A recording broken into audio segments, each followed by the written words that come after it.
അങ്ങ് പൂർണ്ണ തൃപ്തനാണ് കൂടിക്കാഴ്ച? എനിക്ക് അല്ലെങ്കിൽ അസംതൃപ്തി ഇല്ലല്ലോ.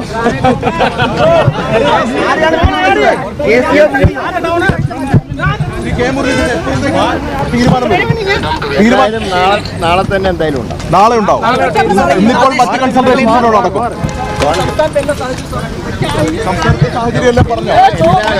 രാഹുൽ ഗാന്ധി അത്തരത്തിലുള്ള കാര്യങ്ങൾ ചോദിച്ചോ? എല്ലാ കാര്യങ്ങളും പറഞ്ഞു. രാഹുൽ ഗാന്ധി എത്ര സമയം അനുവദിക്കുന്നുണ്ട്? പറയാനുള്ള മുഴുവൻ അധികം കേട്ടു, വിശദമായിട്ട് കേട്ടു. എന്താണ് കേരളത്തിലെ സാഹചര്യം എന്താണ്? തീരുമാനം നാളത്തെ ഉണ്ടാവും. ഒറ്റപ്പേരിൽ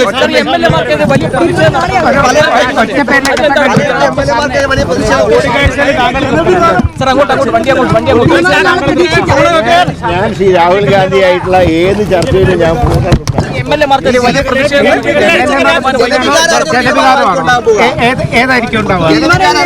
തീരുമാനം ഇവിടെ നിന്ന് എടുക്കും പറയാം. നാളെ എന്തായാലും ഉണ്ടാവും.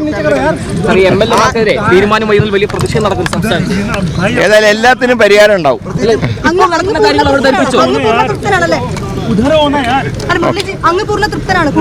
എനിക്ക് അല്ലെങ്കിൽ അസംതൃപ്തി ഇല്ലല്ലോ.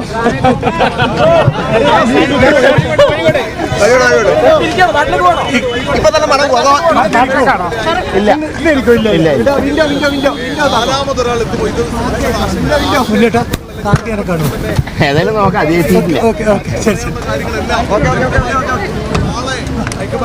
സനീഷേ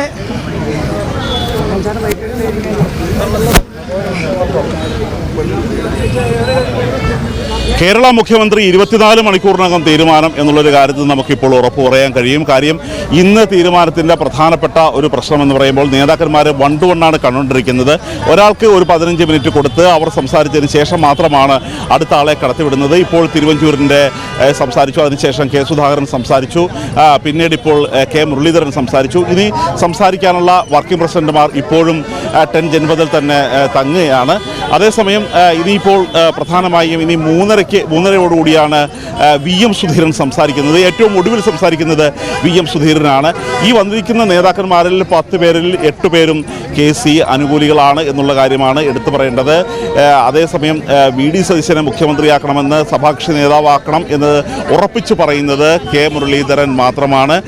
VM സുധീരൻ രമേശ് ചെന്നിത്തലയുടെ ഒപ്പമാണ് നിൽക്കുന്നത്. ബാക്കി നേതാക്കന്മാരെല്ലാം ഉറപ്പായും അവർ KC വേണുഗോപാൽ തന്നെ കേരളത്തെ നയിക്കണം എന്നുള്ള ഒരു അഭിപ്രായ പ്രകടനം തന്നെയാണ് നടത്തിക്കൊണ്ടിരിക്കുന്നത്.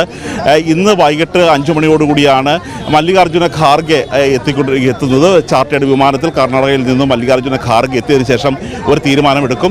കേരളത്തിലടക്കം ഇപ്പോൾ ഈ തരത്തിൽ തീരുമാനം നീണ്ടുപോകുന്നത് ശരിയല്ല എന്ന ഒരു വാദഗതിയുണ്ട്. മാത്രമല്ല BJP പ്രവർത്തകരും BJP നേതാക്കന്മാരും പ്രധാനമന്ത്രി നരേന്ദ്രമോദി അടക്കമുള്ളവർ ഇത്തരത്തിൽ തീരുമാനം നീണ്ടുപോകുന്നതിൽ വലിയ തരത്തിലുള്ള ആക്ഷേപവും പരിഹാസവുമാണ് കോൺഗ്രസിന് നേരെ ചൊരിഞ്ഞുകൊണ്ടിരിക്കുന്നത്. അതുകൊണ്ട് ഈ 24 മണിക്കൂറിൽ മുഖ്യമന്ത്രിയെ തീരുമാനിക്കേണ്ടത് കോൺഗ്രസിൻ്റെ ഒരു അഭിമാന പ്രശ്നം കൂടിയായി ഇപ്പോൾ തീർന്നിരിക്കുകയാണ്. അതുകൊണ്ട് ഇന്ന് തീരുമാനം ഉണ്ടായില്ലെങ്കിൽ പോലും നാളെ ഇക്കാര്യത്തിൽ വൈകാതെ തന്നെ തീരുമാനമുണ്ടാകും എന്നൊരു സൂചന തന്നെയാണ് ഈ നേതാക്കന്മാർ നൽകുന്നത്.